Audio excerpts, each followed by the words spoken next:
Kita lihat di Matius 28 ayat 18-20, dikatakan begini.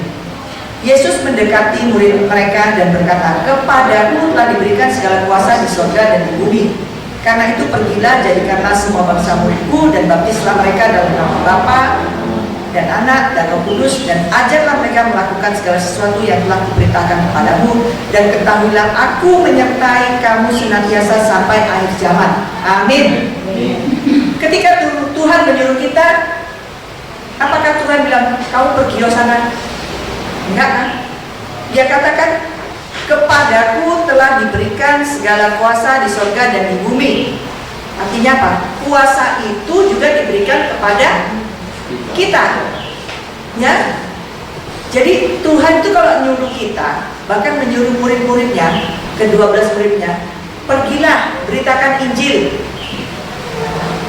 Tuhan bilang, kita lihat sebentar ya di Lukas 9. Tuhan menyuruh murid-muridnya, ya, seperti Tuhan menyuruh kita.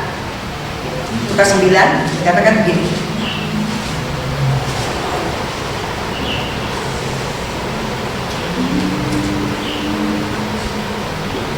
Lukas 9 ayat 1. Salah. Lukas 9 ayat 1. Dikatakan, maka sekarang Yesus memanggil ke-12 muridnya, lalu memberitakan tenaga dan kuasa kepada mereka untuk menguasai setan-setan dan untuk menyembuhkan penyakit-penyakit. Tuhan Yesus kasih apa? Kasih kuasa, kasih tenaga untuk kita mendoakan orang sakit, untuk mengusir setan. Artinya Tuhan menyuruh kita enggak disuruh muncul gitu toh, enggak. Ada penyertaan Tuhan, ada kuasa, ada kemuliaan, ada firman Tuhan yang menyertai kita. Amin. Jadi seharusnya kita nggak usah takut menceritakan Tuhan Yesus. Kita ceritakan dulu di kalangan yang kecil, ya, sampai kita nanti berani keluar. Karena itu adalah amanat agung Tuhan Yesus, ya. Nah, balik ke bacaan kita, ini kita melihat ayat 2, ayat yang terakhir, dikatakan begini, ayat 7, ayat 6 sampai 9. Dan berbahagialah orang yang tidak kecewa dan menolak aku, dari Matius 11, ya. Setelah murid-murid Yohanes pergi, mulailah Yesus berbicara kepada orang banyak itu tentang Yohanes. "Untuk apakah kamu pergi kepada gurun melihat bulu yang digoyangkan kian kemari? Atau untuk apakah kamu pergi melihat orang yang berpakaian halus? Orang yang berpakaian halus itu tempatnya di istana raja.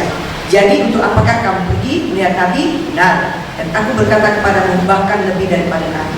Jadi yang Tuhan mau, kalau dari bacaan ini kita melihat, Tuhan mau kita melihat, kita memperhatikan, kita belajar, ya. Kalau kita melihat sekeliling kita, misalnya kita melihat orang sakit, tetangga kita, terus kita diam, ya, kita bertanya, "Tuhan, apakah yang Kau mau? Apakah aku boleh mendoakan orang itu?" Artinya kita melihat, setelah kita mempelajari firman, kita melihat sekeliling kita. Jadi ini maksud ayat 7 dan ayat 8. Tuhan suruh kita memperhatikan. Bahkan ayat 5 dikatakan, "Lihat, orang buta melihat, orang luput berjalan, orang tuli mendengar." Artinya kita suruh melihat contoh, kita perhatikan, dan kita lakukan. Tuhan Yesus ini bukan cuma ngomong, ya, tapi Dia lakukan. Tuhan mau kita seperti itu. Saya pun masih belajar, ya.